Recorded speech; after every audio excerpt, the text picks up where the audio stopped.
The Little Bookroom by Eleanor Farjeon. The Goldfish.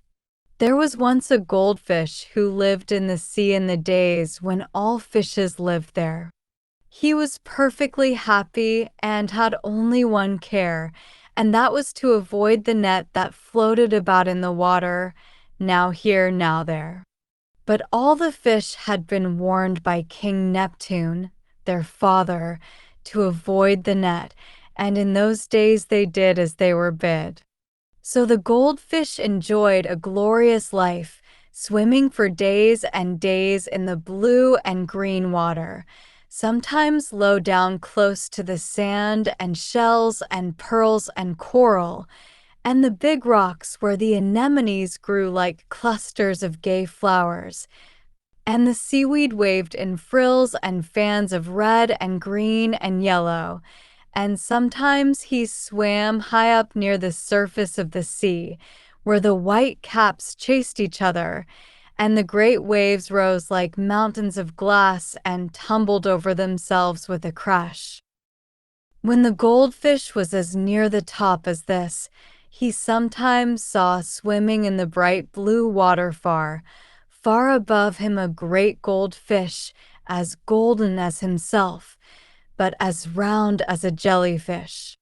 And at other times, when that distant water was dark blue instead of bright, he saw a silver fish such as he had never met under the sea, and she too was often round in shape, though at times, when she seemed to swim sideways through the water, he could see her pointed silver fins.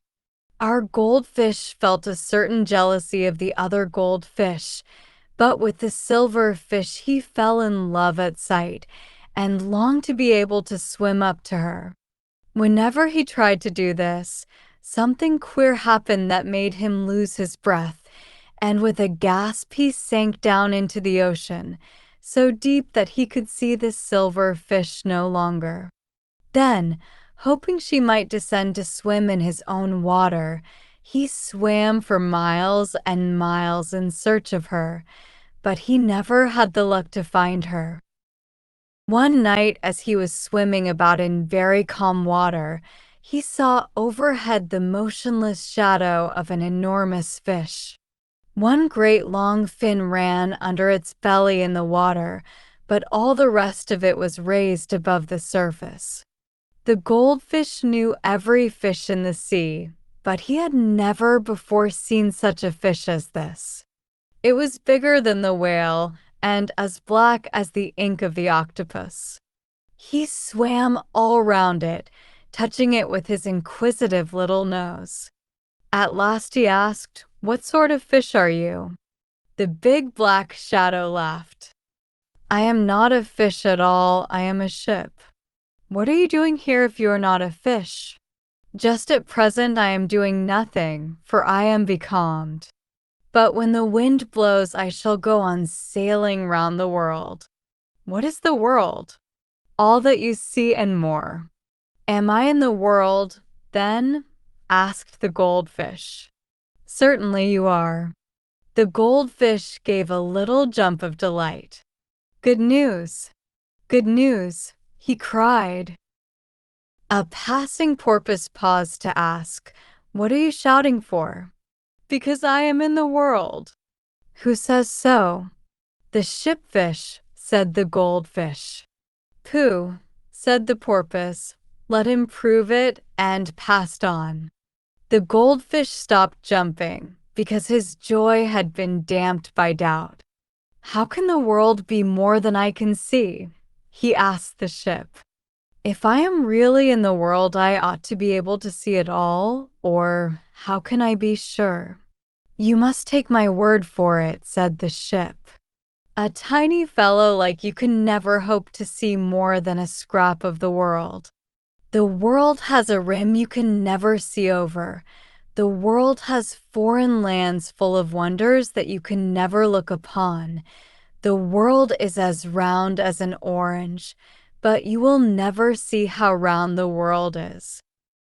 Then the ship went on to tell of the parts of the world that lay beyond the rim of things, of men and women and children, of flowers and trees, of birds with eyes in their tails, blue, gold, and green, of white and black elephants, and temples hung with tinkling bells.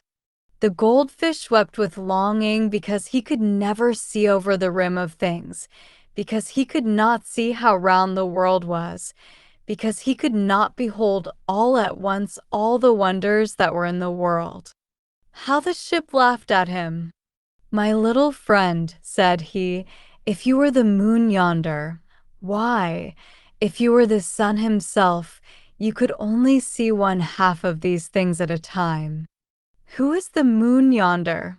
asked the goldfish.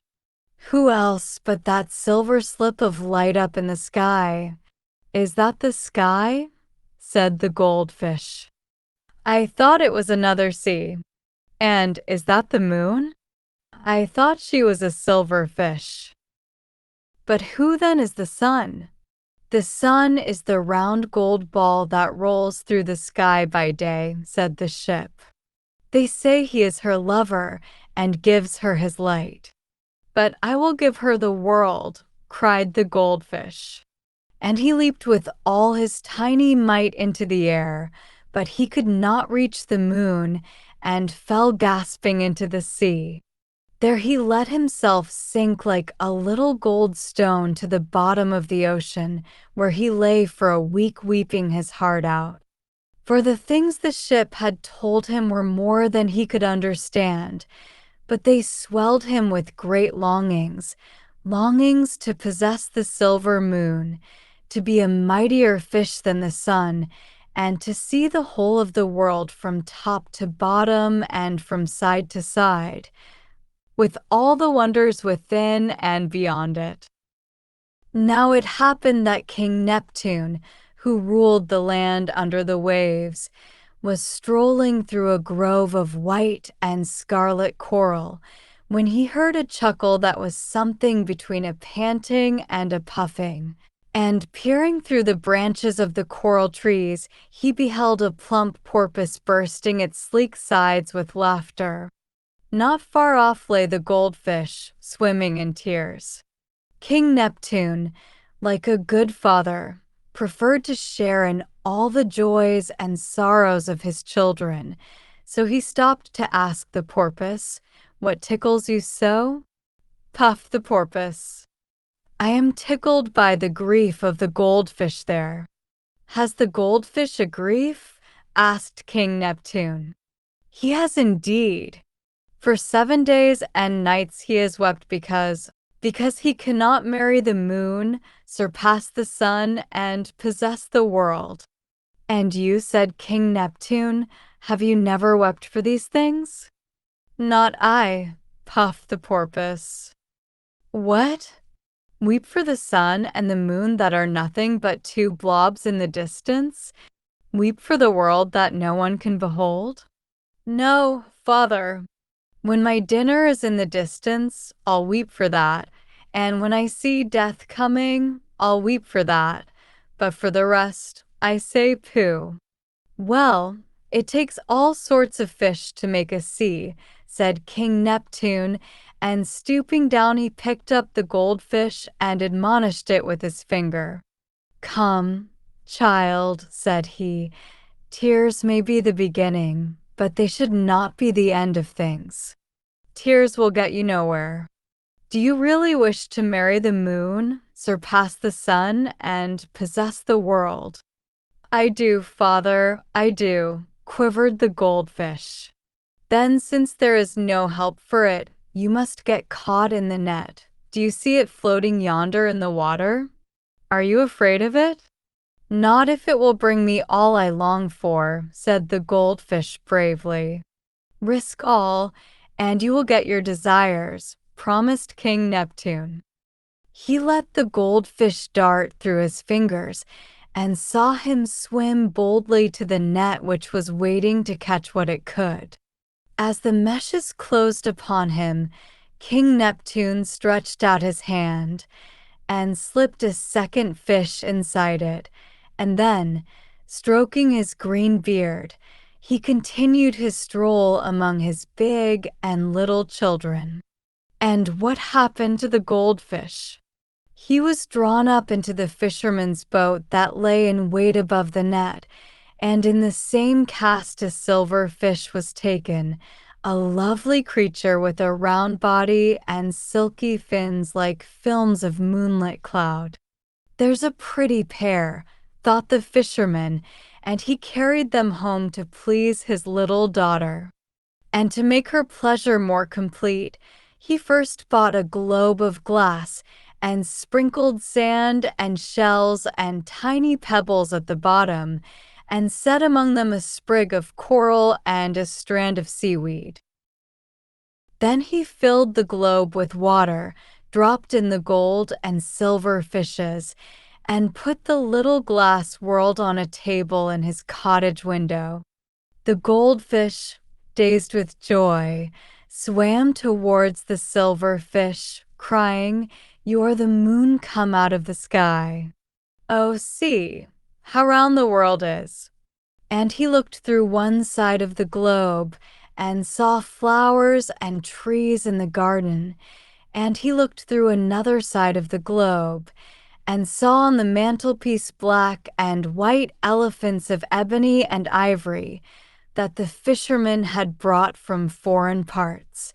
And through another side of the globe he saw on the wall a fan of peacock's feathers, with eyes of gold and blue and green, and through the fourth side, on a bracket, he saw a little Chinese temple hung with bells.